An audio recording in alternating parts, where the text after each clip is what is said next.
had a teacher, the teacher of teachers. He changed the world for the better and made us better creatures.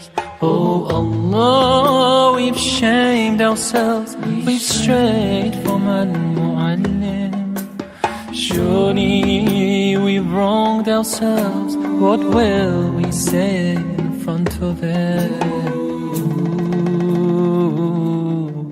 Muallim. He was Muhammad sallallahu alayhi wa sallam. Muhammad, mercy upon mankind, teacher of all mankind. Aba al-Qasim, ya Habibi, ya Muhammad, ya Shafi'i, ya Muhammad, خير خلق الله محمد. يا مصطفى يا إمام المرسلين، يا مصطفى يا شفيع العالمين، يا مصطفى يا إمام المرسلين، يا مصطفى يا شفيع العالمين. He prayed while others slept, while others ate, he'd fast. While they would laugh, he wept until he breathed his last. His only way. أعوذ بالله من الشيطان الرجيم. بسم الله الرحمن الرحيم. والحمد لله رب العالمين. والصلاة والسلام على رسول الله وعلى آله وصحبه ومن والاه. Assalamu alaikum wa rahmatullah, our dear brothers and sisters. Thank you for joining us. You can subscribe to our YouTube channel titled Enlightened Thought. You can also watch the live streaming on Facebook, sydney.org.au. Tonight's session will feature the following. Brother Hassan Lami will introduce the virtue of compassion, and I will introduce the notion of laughter in praise of positive laughter. Without further ado, let us listen to the first recitation of the Quran for tonight by Sheikh Mohamed al-Dehnawi. Bismillahir Rahmanir Rahim. وأقبل بعضهم على بعض يتساءلون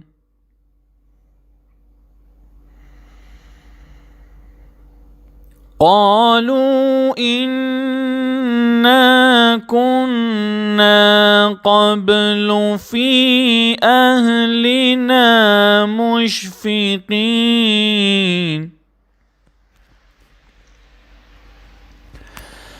فمن الله علينا ووقانا عذاب السموم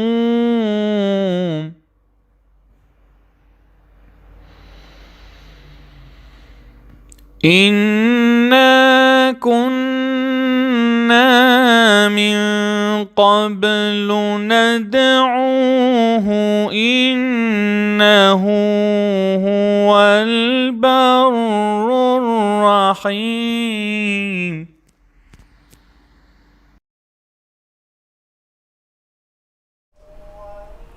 Assalamu alaikum, dear brothers and sisters. Assalamu alaikum, Mohamed. And thank you again for following us for another night. As you may know, not many nights left. Inshallah, we can benefit and utilize from the remaining of Shahr Ramadan. So tonight I'll be covering Surat al-Tur verses 25 to 28. Before I go on and cover these verses, I finish off from yesterday, where I was talking about the notion of the golden rule from verse 12 of Surah al-Hujurat. أيحب أحدكم أن يأكل لحم أخيه ميتا فكرهتموه. So if you remember, we got to the part that there are some barriers to basically implementing and applying the golden rule in our life, and this will connect really well to virtue of compassion, which comes in Surat al-Tur, that I'll be covering. So what are some of the barriers? I'll be mentioning 3 major barriers.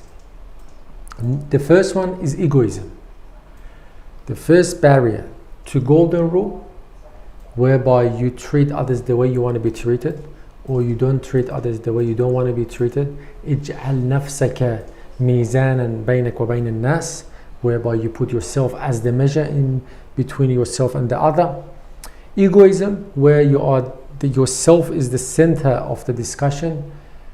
It does not allow you to apply golden rule, because you care about others' relationships and behaviors on your emotions and on your feelings, but you don't care about your emotions and relationships and behavior and conduct on other people's.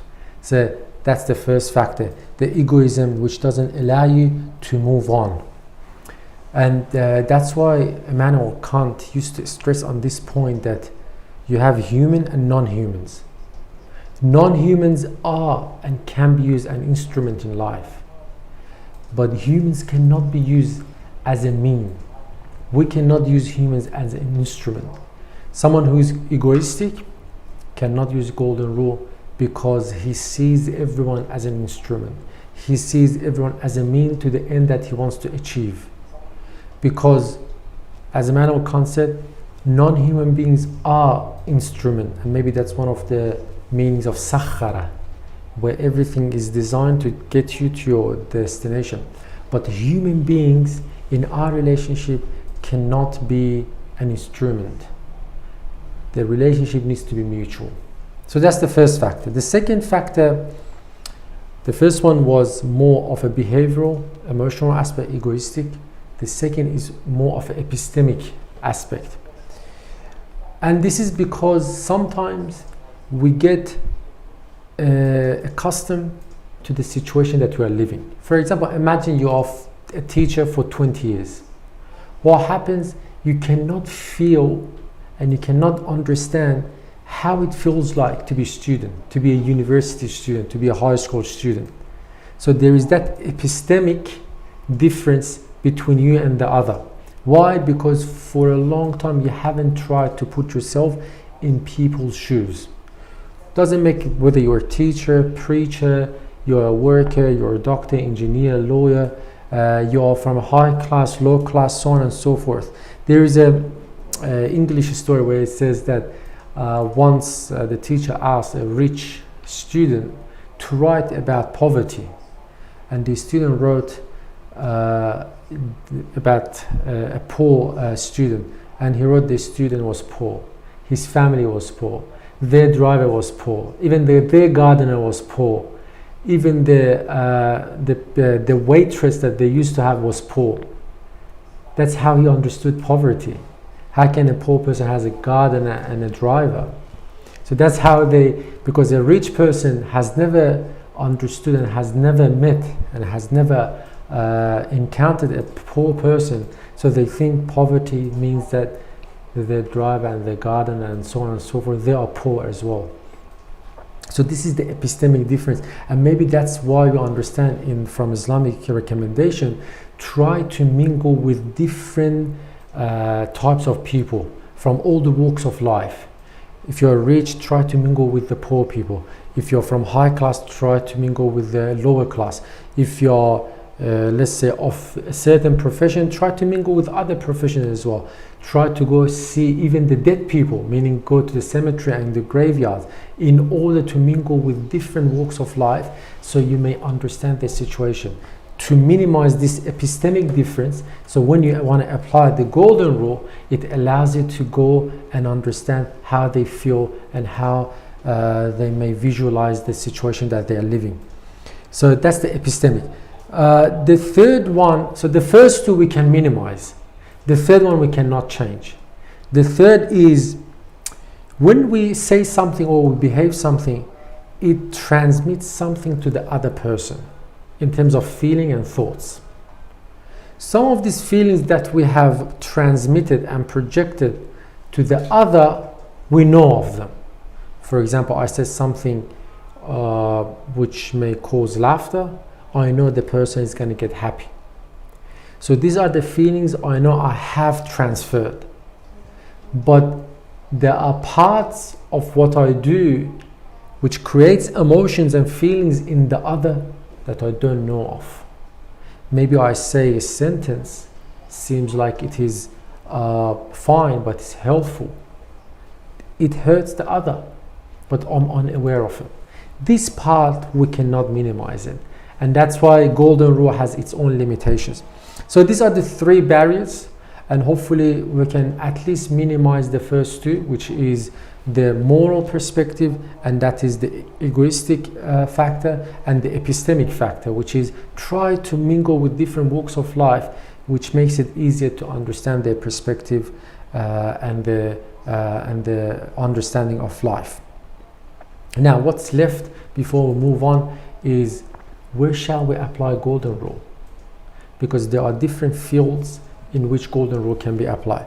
The one that we all know of is the ethical aspect. You don't like lying, don't lie.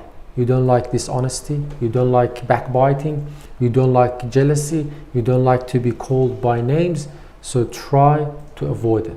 This is the obvious part of the golden rule. But there are two other parts. Number one is when you are trying to judge others.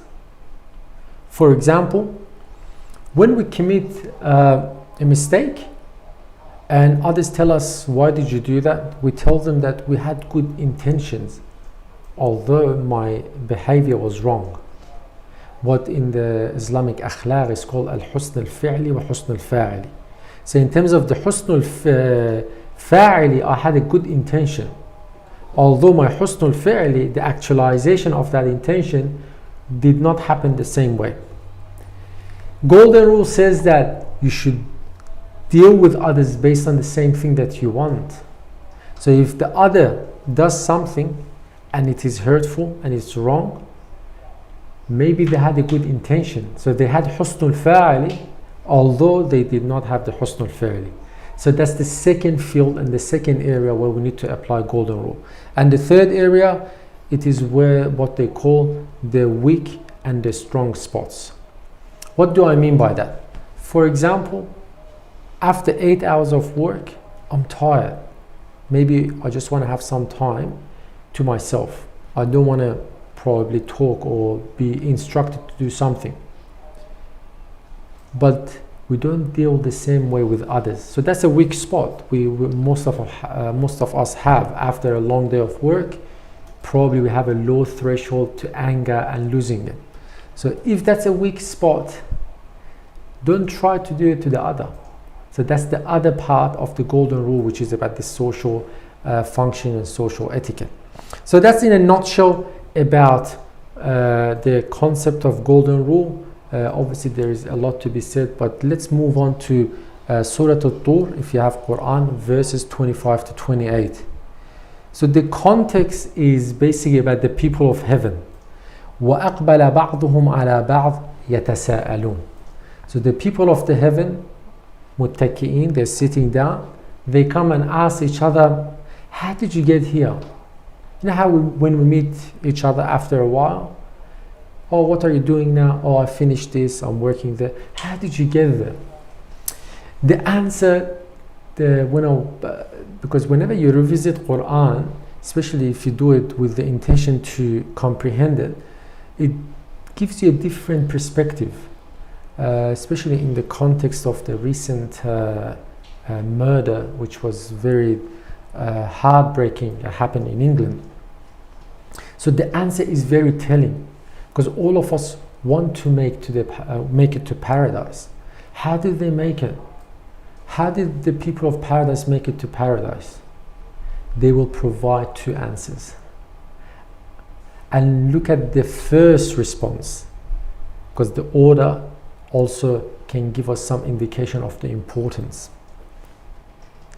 It's very interesting. Just for a second, think about it. وَأَقْبَلَ بَعْضُهُمْ عَلَى بَعْضٍ يَتَسَاءَلُونَ. They're looking at each other asking, how did you make it to here, to paradise, enjoying the fruits of paradise and the bliss of paradise. قَالُوا, they said, inna is the ta'keed, indeed, kunna, indicating this continuity of the practice, of this practice. قبل في أهلنا مشفقين. I will not translate مشفقين now, I'll come back to it later. Here I just mention it as Arabic, that indeed we continuously had this virtue of ishfaq. We were mushfiqeen when we were with our people. Ahlina here can be Ahlul Bayt, starting from the close people, the close household. Relatives, the household, but the Ahl can be Ahlul Madina أيضا, the people of your city. That's why it says Ahluna. Can be anything. Maybe it's مثلا البلد. Or it can be the global village. Or it can be Ahlul Alam. Or it can be the entire world. So in a sense, it's in a circular manner that comes out. So Ahlul Bayt, your household. Ahlul Madina, the people of your city. Ahlul Balad, the same citizens of the same country. Or Ahlul Alam. So in this Ahl, we exercise the virtue of Ishfaq. We were mushfiqeen. فَمَنَّ اللَّهُ عَلَيْنَا وَوَقَانَا عَذَابَ السَّمُومِ. And God gave us this great blessing. Manna means this great blessing which leads to being freed from an imprisonment. When you look at the usage of Quran of man, it's a great blessing which frees you from something. وَوَقَانَا, and He prevented us from adhab al-samum. Samum is the poison. The reason it's called poison is called samum in Arabic because sam is the small tight holes, and because poison spreads really fast even to the tight small holes, samum is this poison which has the ability within seconds to kill you and spread everywhere in your body, and God prevented us from that. And then in the next verse they provide the second answer. So let us focus on the answer. Probably would have expected they say we did lots of charity, we prayed day and night, we fasted every day, we went to Hajj many times, we went to Ziyarah, we were doing all these rituals which are good and necessary, but that was not the answer. في أهلنا مشفقين. So mushfiqeen, I'm trying to provide the introduction and then I provide the translation that I think is more befitting to this, because when you look at all the translations, unfortunately mushfiqeen has been translated as fearful. We were fearful in this world, and no wonder when you read Quran it's filled with fear, because they translate mushfiqeen fear, wajila fear, khashya fear, اتقوا fear, rahaba fear, ru'ub fear, khawf fear. So when you read Quran, it's as if it's a book of fear, while mushfiqeen is basically in relationship with the other, whereby you have this sense of companionship and worry about their future, about their well-being, about their situation. And in other words, it means to come out of yourself. You know, this egoism that we talked about, it's to come out of yourself. I'll just check the time to make sure.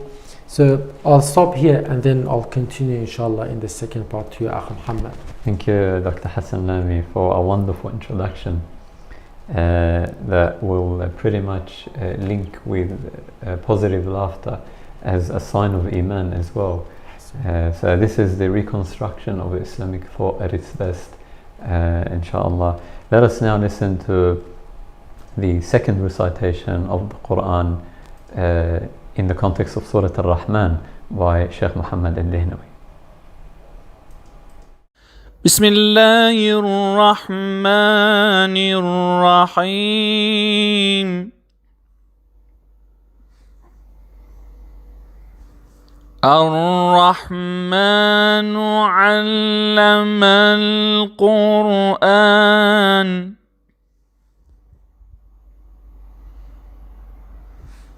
خلق الإنسان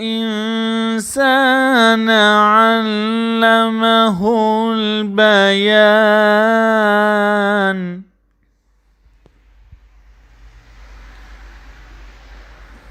الشمس والقمر بحسبان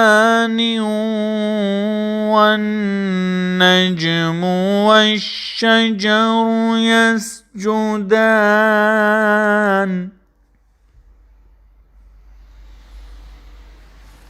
والسماء رفعها ووضع الميزان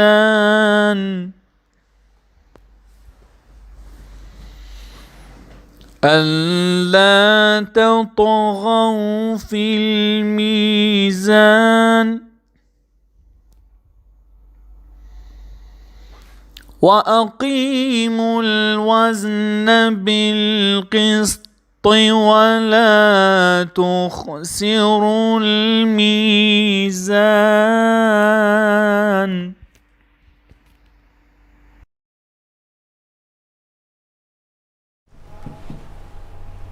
Assalamu alaikum wa rahmatullahi, dear brothers and sisters. I will cover the notion of laughter in part 2, but because Surat al-Rahman in the juz that we are covering tonight is an important chapter, I'll briefly walk you through some of the beautiful meanings behind this chapter. Allah subhanahu wa ta'ala says, Bismillah ar-Rahman ar-Rahim, Ar-Rahman, the ever merciful, Allama al-Quran, who taught the Quran, Khalaq al-Insan, he created the human being, Allamahu al-Bayan, he taught him how to communicate, Ash-Shamsu wal-Qamaru bihusban, the sun and the moon follow their calculated courses, وَالنَّجْمُ وَالشَّجَرُ يَسْجُدَانِ, the plants and the stars, according to some scholars, and trees submit to his designs. وَالسَّمَاءَ رَفَعَهَا وَوَضَعَ الْمِيزَانِ, he raised up the sky and he set the balance, أَلَّا تَطْغَوْا فِي الْمِيزَانِ, so that you may not exceed in the balance. It's beautiful to note that the name of Allah, Ar-Rahman, which Brother Hassan extensively covered in the previous lines, can be approached from different angles. And again, as we always say, when it comes to human knowledge, it is all about perspective. No one can claim to exploit and overly understand the entire phenomenon from one single perspective. You have to, as the Quran says, siru fil ard. You gotta always move and maintain this mobility, not in the physical sense of the word only, but also intellectually. So looking at the same concept from different perspectives can help us understand this limitless scope of meaning that the name Ar-Rahman provides us. As I was reflecting on Ar-Rahman, I noticed that this beautiful name of Allah subhanahu wa ta'ala, alongside Ism al-Jalala, Allah, are the two names of God in the Quran that are often mentioned without any associations with other attributes or names. So for example, you see Qawiyyun Aziz, Ghafurun Rahim. Now Ar-Rahman is Bismillah Ar-Rahman Ar-Rahim. It is associated in the Basmala with this exception. But generally speaking, it is always mentioned as independent of the other names, to provide us with an indication that everything else follows Ar-Rahman eventually. And so Ar-Rahman is an indication to the rest of the meanings in Surah Ar-Rahman. That's why you only have Ar-Rahman mentioned once in the entire chapter, which goes to show you that Allah subhanahu wa ta'ala is telling us everything that follows from this single name is a form of Ar-Rahman. as if the world is functioning according to one principle, and that's the principle of mercy. Ahsant. Which reminds us of the first night in which we covered al-Basmala in Surat al-Fatiha.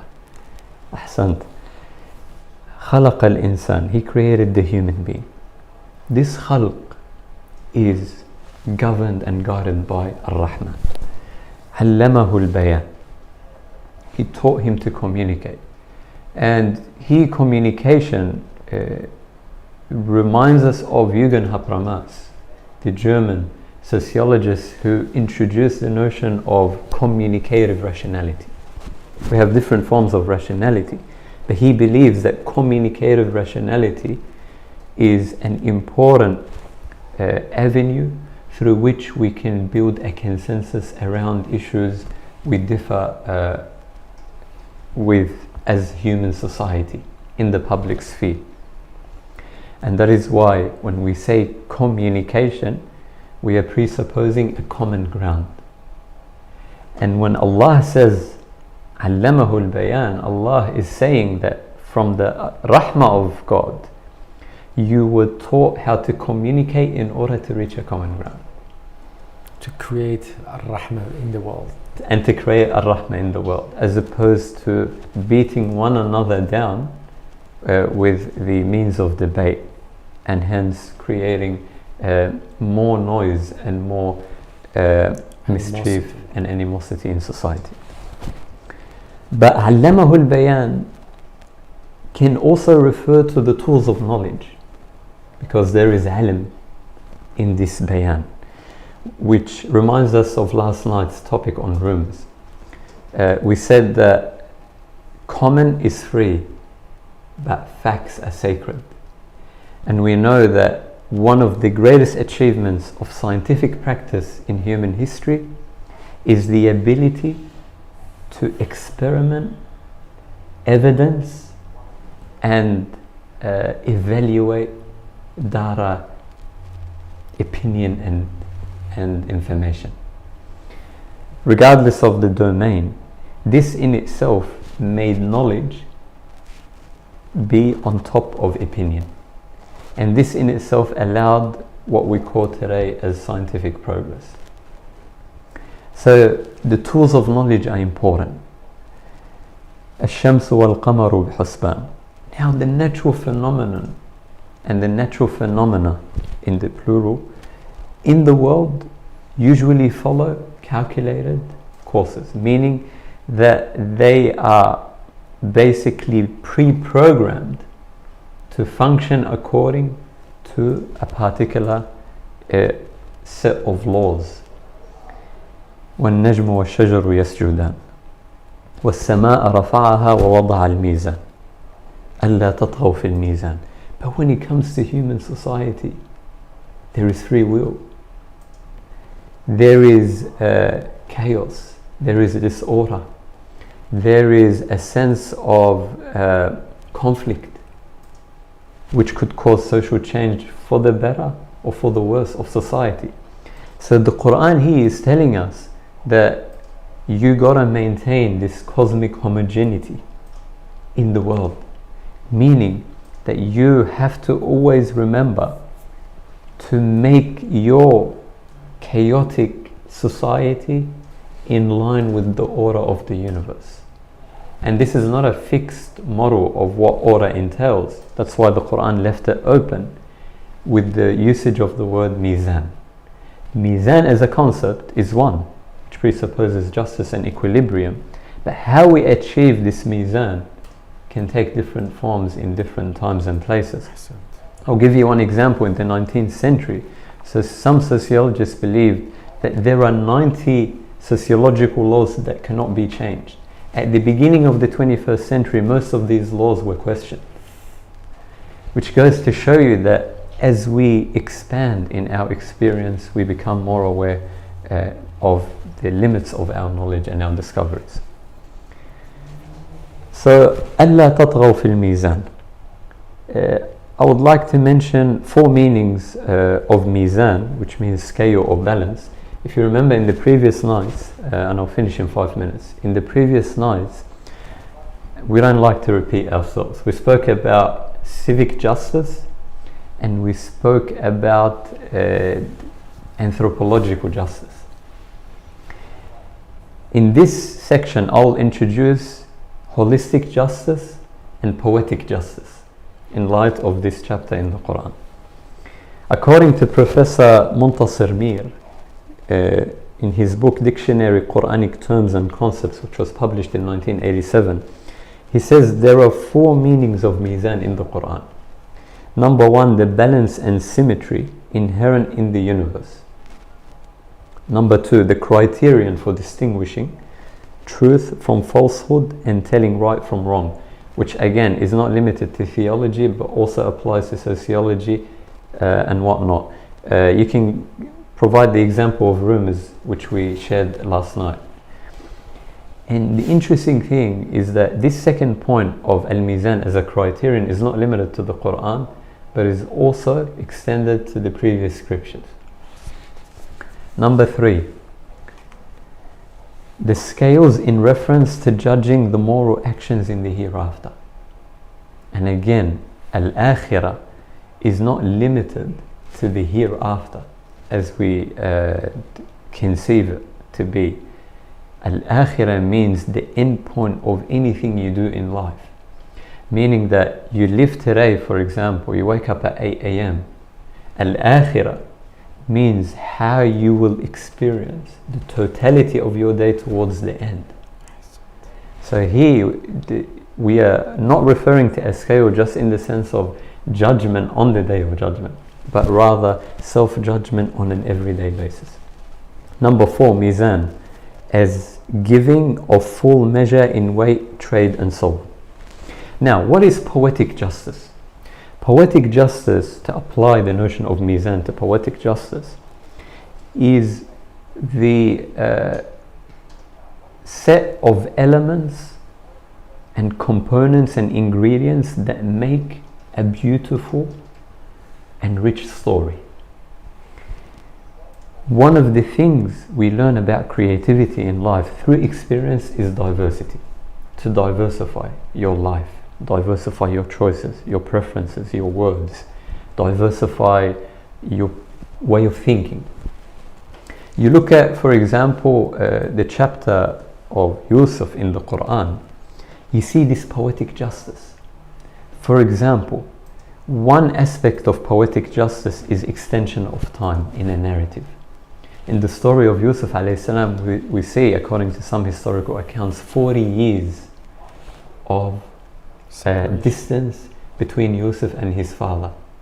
And after the 40 years we see this reunion, which goes to teach us that we need this duration of time in our lives in order to enjoy our experiences and not rush. That's number 1. Number 2, the richness and diversity of characters. In Surat Yusuf, you see prophets, but you see kings. You see kingdoms, you see scholars, you see fools, you see children, you see women, and whatnot. This in itself is an indication that to have this mizan when you're writing a story, you cannot reduce it just to the good doers. Again, this is the logic. You gotta include all the characters of life as if you are presenting a play on a dramaturgical setting. Number 3, dream interpretations, diplomacy, making a living. All these different and seemingly scattered elements of life are brought together in one story. Do we have an example of poetic justice in the Middle Ages as part of the Islamic civilization? Yes, we do. In the 14th century, Ibn Ata al-Skandari was a great Egyptian Maliki jurist and Sufi master. He said, as he reflected on the story of Yusuf in the Quran, he said one of the beautiful things about it is its therapeutic effect on al-mahzun, on someone who has sadness in life.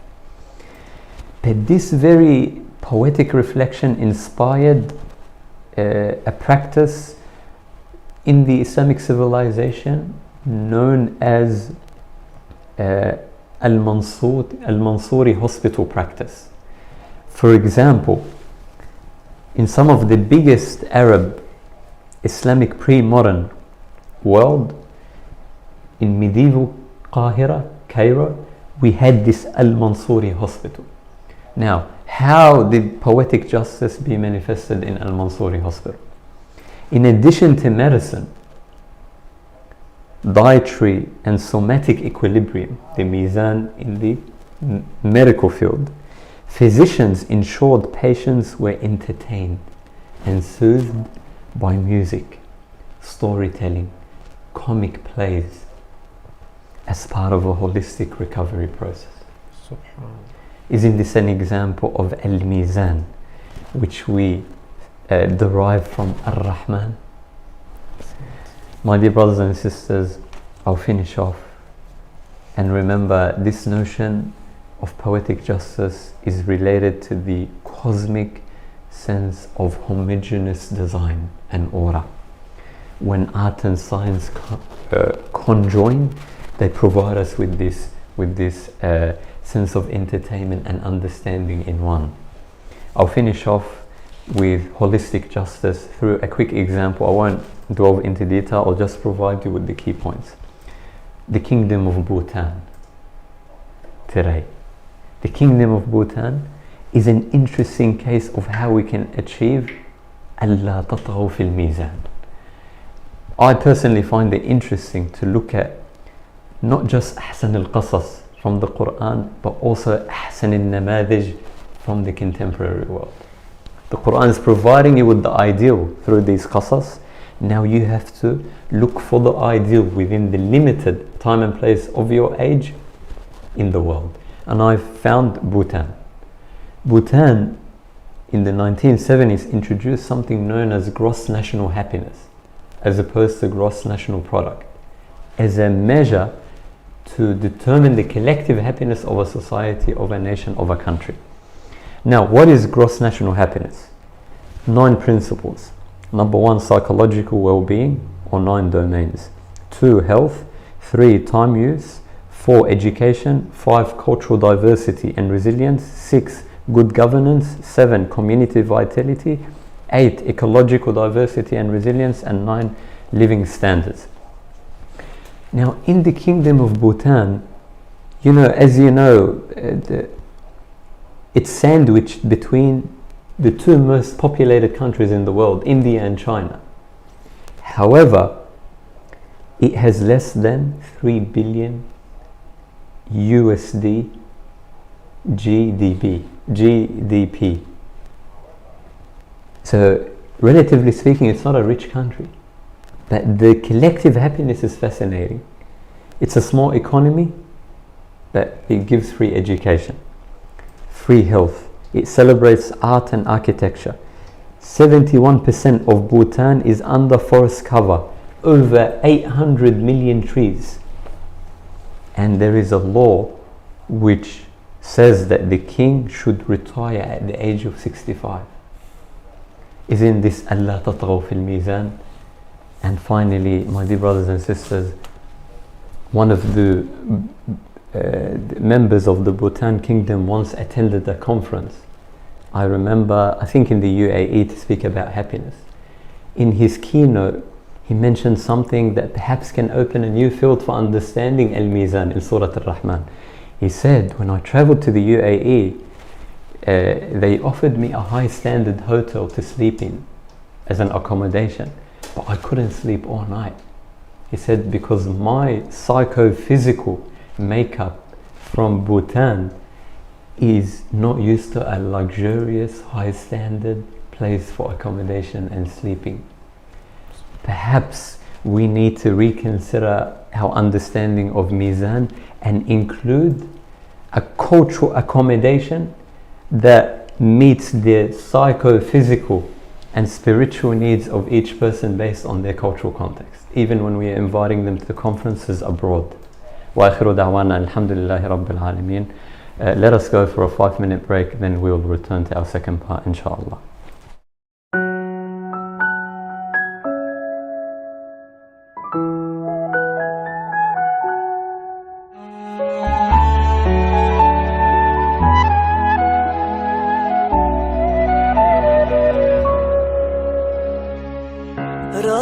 رقت عيناي شوقا ولطيبة ذرفت عشقا فأتيت إلى حبيبي فاهدأ يا قلب ورفقا صلي على محمد السلام عليك يا رسول الله السلام عليك يا حبيبي يا نبي الله السلام عليك يا رسول الله السلام عليك يا حبيبي يا نبي الله يا رسول الله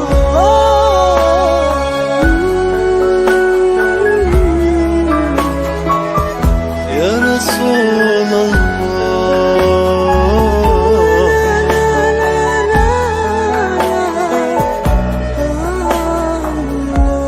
الله قلب بالحق تعلق وبغار حراء تألق يبكي يسأل خالقه فأتاه الوحي فأشرق اقرأ اقرأ يا محمد السلام عليك يا رسول الله السلام عليك يا حبيبي يا نبي الله السلام عليك يا رسول الله السلام عليك يا حبيبي يا نبي الله يا رسول الله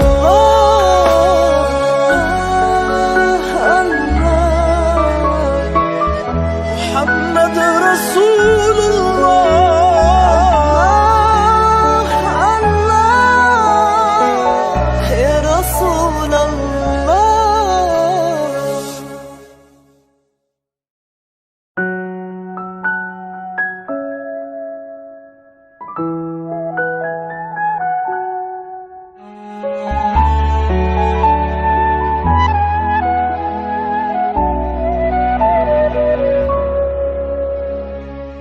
رقت عيناي شوقا ولطيبة ذرفت عشقا فأتيت إلى حبيبي فاهدأ يا قلب ورفقا صلي على محمد السلام عليك يا رسول الله السلام عليك يا حبيبي يا نبي الله السلام عليك يا رسول الله السلام عليك يا حبيبي يا نبي الله يا رسول الله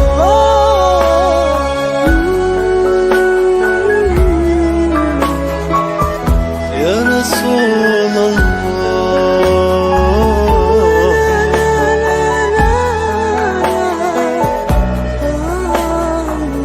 الله قلب بالحق تعلق وبغار حراء تألق يبكي يسأل خالقه فأتاه الوحي فأشرق اقرأ اقرأ يا محمد السلام عليك يا رسول الله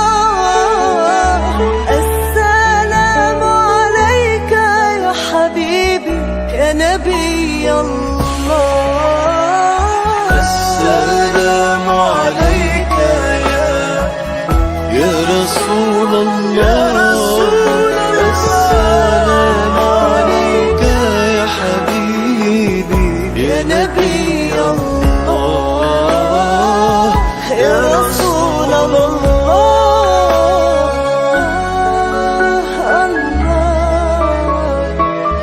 محمد رسول الله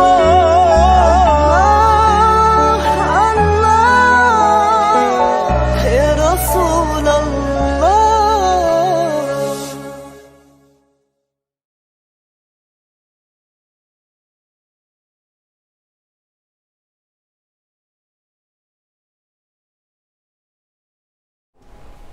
Assalamu alaikum again, dear brothers and sisters. Thank you, Akh Mohamed, for such a rich contribution. I know maybe you may feel overwhelmed with the amount of content, but as we have said since day one, this is just snapshots of Quranic worldview, the book of the world, in order to provide some food for thought so you can take it to the next level. So I was covering verses 25 to 28, Surat al-Tur, in the context of the people of the heaven are answering how they made it to heaven. The title of this part is The Virtue of Compassion. They provide two answers. The first answer in the sequential order of Quran is they said we were mushfiqeen among our people. To understand this answer, we need to analyze mushfiqeen. As I said, the common translation of mushfiqeen is fear. Now I went to a few dictionaries, Quranic dictionaries, in order to find the meaning. Mushfiqeen is from the root of الشفق. What's الشفق? اختلاط الضوء النهار بسواد الليل عند غروب الشمس. When the light of the day starts to mixing with the darkness of the night, when the sun is setting, is called الشفق. And Quran in Surat al-Inshiqaq verse 16 says فَلَا أُقْسِمُ بِالشَّفَقِ, as opposite to falaq. Falaq is the morning when the sun is rising and the day is separating from the night. So shafaq is when the day is merging into the night. So remember this natural phenomenon in the world when we come to understand the rest. What is al-ishfaq? إشفاق عناية مختلطة بخوف لأن المشفق يحب المشفق عليه ويخاف ما يلحقه. Quran says وهم من الساعة مشفقون. So what is al-ishfaq? Ishfaq is a type of care and compassion which is mixed with fear, because the one who is caring for the cared one is fearful of what is happening or is going to happen to the cared person. The best example is the mother. Mother is very caring and compassionate about her children. As a result, she is in the state of fear when these kids are going to do something, when they are leaving the house. So it is not the notion of fear, it is the notion of care which is the focus. Yes, the external manifestation is fear, but you should ask what is the cause of the fear. And that is why we need to focus when you say mushfiqeen. Yes, the external manifestation is a fear, but what is the cause of the fear? Like the word khashya is a fear, but what is the root of this fear? Is related to your level of knowledge about the Creator, which creates an awe inside you. When you understand, for example, how does the human body work, how does the universe function, that creates a state of awe and a state of you are baffled what's happening. So let's continue to see what the dictionary says. فإذا عُدِيَ بمن المتعدي, when it's used as man, فيظهر فالخوف فيه أظهر. So if I think I forgot the translation of what's the حروف الإضافة in English, but man is a حرف الإضافة. If it's used with man, the fear components manifest more. Additional letters. The additional letters. وإذا عُدِيَ بفي العناية فيها أظهر. The component of care and compassion is more manifested. For example, in this verse, إِنَّا كُنَّا فِي أَهْلِنَا مُشْفِقِينَ. Which component is more manifested? Because of the use of the fi, the care and compassion is more manifested. But in the other verses, إِنَّ الَّذِينَ مِنْ خَشْيَةِ رَبِّهِمْ مُشْفِقُونَ. Again, min here is used. The fear component is more manifested. So here I want to prove, when we want to translate, here the notion of compassion should be more manifested. Let me go to another dictionary to highlight this point. What is the meaning of al-mushfiqeen? Al-ishfaq أن يكون الناصح من بلوغ النصح خائفا على المنصوح. The one, the advisor, because of the level of purity of the advice, is so concerned about the person being advised that he or she wants to advise and transmit and transfer this message to the other person. For example, in Arabic we say أشفقت عليه أن يناله المكروه. So I was deeply worried and compassionate, as a result fearful that he may become afflicted with an affliction. So here, as a result, the closest translation to mushfiqeen, whenever it comes with with fi, such as this verse, قالوا إنا كنا قبل في أهلنا مشفقين. Whenever mushfiqeen comes with fi, the best translation is probably compassionate.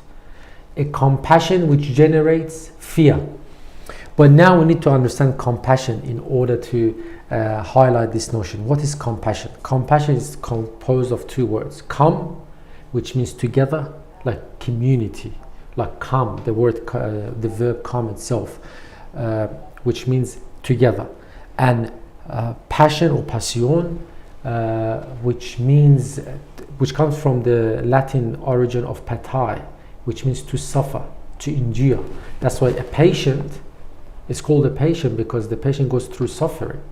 Even the word passion itself, as if when you have desire to reach something, you have to suffer as well. So a passion is not free from suffering, as if the notion of suffering is hidden in it. So what is compassion? Compassion is you are saying, I don't want you to be alone in your suffering. Let's suffer together. But obviously not in a negative sense, not in a self-harming sense. So let me expand a bit more. Compassion is about going out of your way to help the physical and emotional pains of others. You have a desire to alleviate another person's suffering. But this alleviation can happen in two ways. First, you can remove the suffering. You try to lift the suffering. But I think compassion is suggesting the second level. It's saying, look, I cannot remove the suffering, but I will make sure to live in a way that when you see others are suffering the same suffering, that's going to minimize your sense of suffering, your understanding of suffering. And that's what compassion is saying. Mushfiqeen, the reason for the entrance to heaven, because we were in the world, we saw people are suffering, we saw people afflicted with different diseases and pains. We were not able to cure it, we were not able to remove it. But at least we made sure in our lifestyle, we made sure we lived a lifestyle in which when they looked at the world and they saw others are suffering too, alleviated their pain. And that's why in Nahj al-Balagha we see Imam Ali exhibiting this notion that he tells his son that, look, since the day of becoming the Amir, a Khalifa, I cannot have the same living. That's why he says لَعَلَّ بِيَمَامَ أو بِالْحِجَازِ, that he says that now I cannot eat the same thing. Why? Because I know regardless how much work I do, I cannot abolish poverty. But what can I do? I cannot live a life that if a person in Yamama, in Hijaz, in the east, in the west, at night cannot eat and is going to sleep with an empty stomach, at least can look at Ali ibn Abi Talib and say even the Khalifat al-Muslimin doesn't have something to eat at night. And that's why the moral philosophers say that one of the biggest problem with the luxurious lifestyle is creation of suffering, which is already existing in the heart of people, and you are just intensifying and multiplying it. So that's the first part of compassion. The second part, compassion is saying you require sensitivity and imagination to be moved. When you see someone else's suffering, someone else's pain, someone else's affliction, you require two things, sensitivity and imagination. And again, Ali ibn Abi Talib, when he sees that even a Jewish girl at one of the borders of his Khilafah is unjustly treated, he cannot take it. Why? Because he has a very low sensitivity when it comes to justice and imagination. Imagination, as we explained, meaning you can see yourself in someone else's shoes in its true meaning, And that's why we have to differentiate compassion from a few words. Number one is sympathy. Sympathy is a feeling without action. Compassion is a feeling with action. Sympathy is from the position of sorrow and basically when you are sad, it's a position of sorrow. But compassion is from the position of warmth and care. That's why it becomes a precursor to empathy. So that's the difference between compassion and sympathy. But what's the difference between compassion and pity? Pity is a form of sadness, but compassion is the result of love and generosity. So in the Buddhist culture, compassion creates happiness despite the suffering, but pity doesn't create happiness. Pity is the state of sadness. What's the difference between compassion and mercy? Mercy is a forgiveness. Someone's done a mistake, you forgive. Compassion is saying, I don't want even forgiveness. I want to minimize that suffering. Like the person who committed this immoral act about the fundraising that happened, we could have acted in a better way. I would say the way we acted was the good way. Some of our scholars came out and said things. I would say it was a good way. But we could have acted in the ahsan way. فَادْفَعْ بِالَّتِي هِيَ أَحْسَنُ. We could have gone from mercy to compassion. The time is over, so I would finish with this point, and maybe we can cover the notion of compassion tomorrow and the characteristics of compassionate people. I want to quote one sentence from William James, the famous psychologist of religion, from his very famous book, which was the result of his lectures, The Varieties of Religious Experience.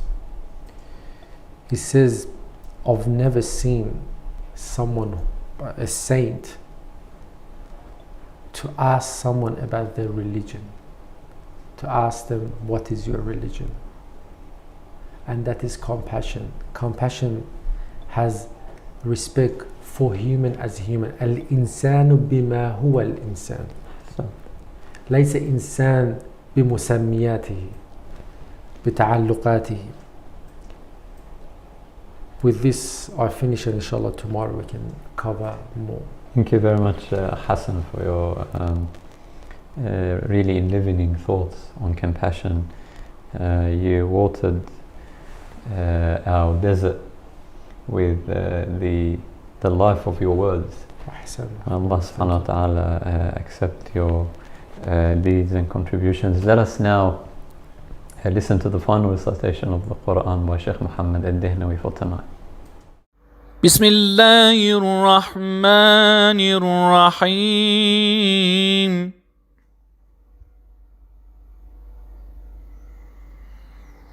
أم لم ينبأ بما في صحف موسى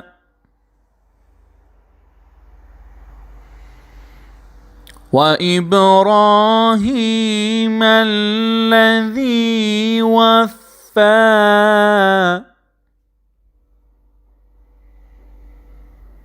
ألا تزر وازرة وزر أخرى وأن ليس للإنسان إلا ما سعى وأن سعيه سوف يرى ثم يجزاه الجزاء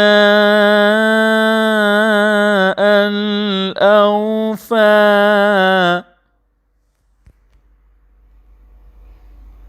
وأن إلى ربك المنتهى وأنه هو أضحك وأبكى وأنه هو أمات وأحيا.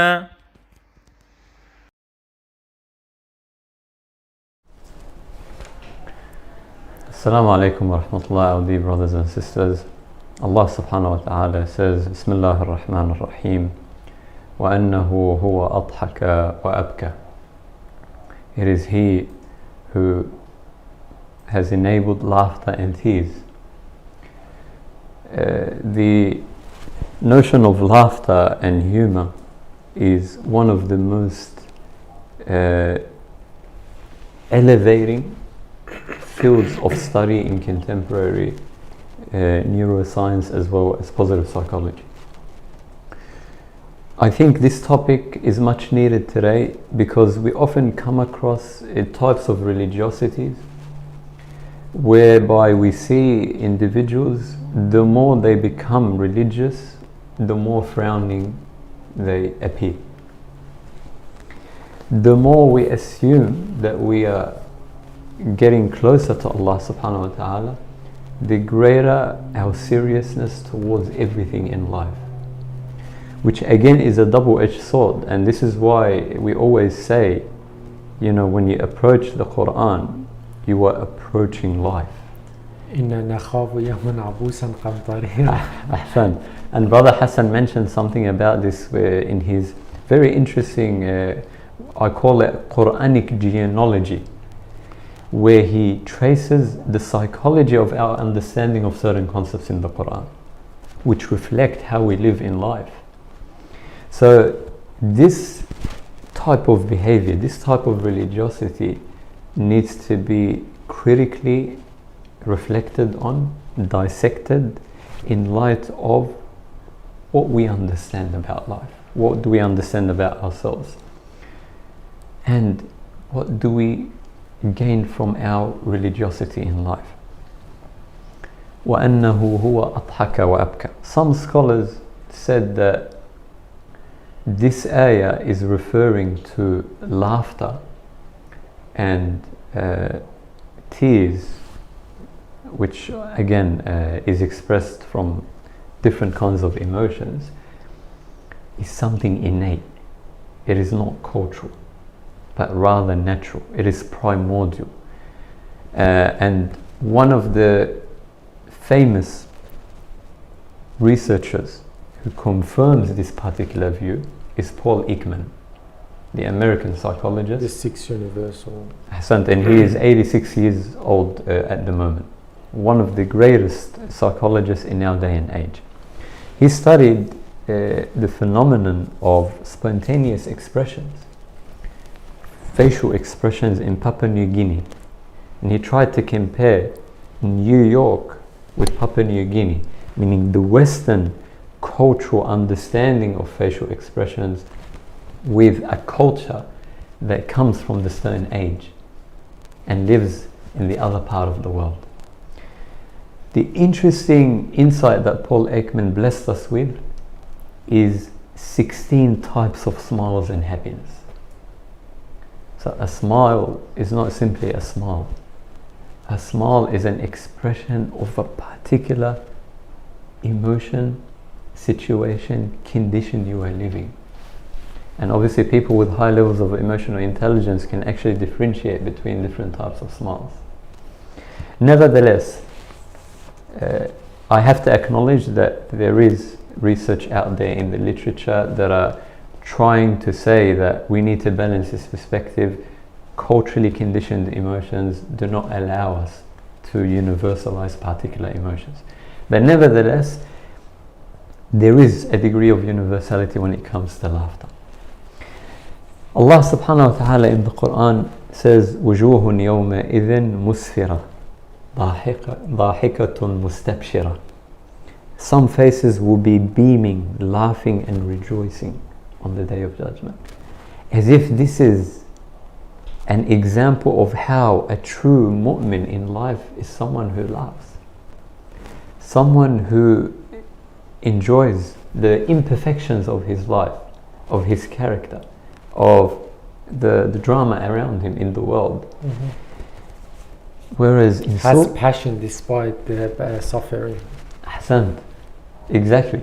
And so he is not too concerned with perfecting everything around him. And that is why people with laughter are not pretentious. They are living in harmony with their emotions, with their thoughts and with their values. المؤمن بشره في وجهه وحزنه في قلبه. أحسنت. In Surat al-Qiyamah, Allah gives us an alternative to the model of Iman when it comes to facial expressions. وجوه يومئذ باسرة تظن أن يفعل بها فاقرة. There are faces on that day that will be gloomy, of those who realize that a great calamity will befall them. Again, we ask ourselves this question today. You know, habasa wa tawalla in the Quran. Allah mentions frowning in the context of teaching us a lesson that for you to gain wisdom, you gotta be someone who is liberated. Mm-hmm. Now, liberation here isn't in the political sense as we generally understand it. We speak about the grand narratives of liberating the world and liberating society, but this is self-liberation. The Arabs used to say, أول المودة الطلاقة. The first form of mutual love between people is at-talaqa, is this cheerfulness, to let go of your facial expressions, to liberate them in the cheerful sense of the word, such that when you smile and laugh out of joy in seeing the other, as if you are making the other become part of your joy. That's why in Arabic when they say ahlan, you are saying to someone ahlan wa sahlan, you are trying to say to them that you are one of the members of my family, you are one of us. And the first sign of this mawadda is the talaqa, from the talaqa root, threefold root, which gives us at-talaq, divorce in Arabic. So it is this process of letting go. I would like to pose a question. Can you think of a word in English that describes happiness for the success of your children and the success of others? I don't think there is a word in English that provides us with that description, nor in Arabic, nor in German. But there is a word in the Hebrew language that enlightens us on this, and that is khars, in the Hebrew, which means that form of happiness you have by enjoying and celebrating the achievements of others, including your children. Now, my dear brothers and sisters, I'll finish off with this point because we're running out of time. Laughter, as Prophet ﷺ once said to Abu Dharr al-Ghifari, his close companion, Ya Aba Dharr, لا تحقرن من المعروف شيئا ولو أن تلقى أخاك بوجه طلق. O Abu Dharr, do not belittle any form of good, even if it was meeting your brother and sister with a cheerful face. Isn't this an example of why we need to be open, not just in our thoughts but also in our expressions, in our facial and body language? My dear brothers and sisters, Oscar Wilde used to say, a man's face is his autobiography. And I'll finish off with George Bernard Shaw, who was one of the great figures who taught us the wisdom of laughter. And we know Mr. Bean, who also taught us the wisdom of laughter, although he never spoke or uttered a word. We know Mullah Nasruddin, the comical figure or the comic figure in the Islamic civilization. He also taught us the wisdom of laughter. Why? Because laughter is a wisdom that teaches us to laugh at our own selves out of humility and to liberate ourselves from the petty details that bind us to the unrealistic expectations of society and life. George Bernard Shaw once said, you don't stop laughing when you grow old. You grow old when you stop laughing. Assalamu alaikum wa rahmatullah.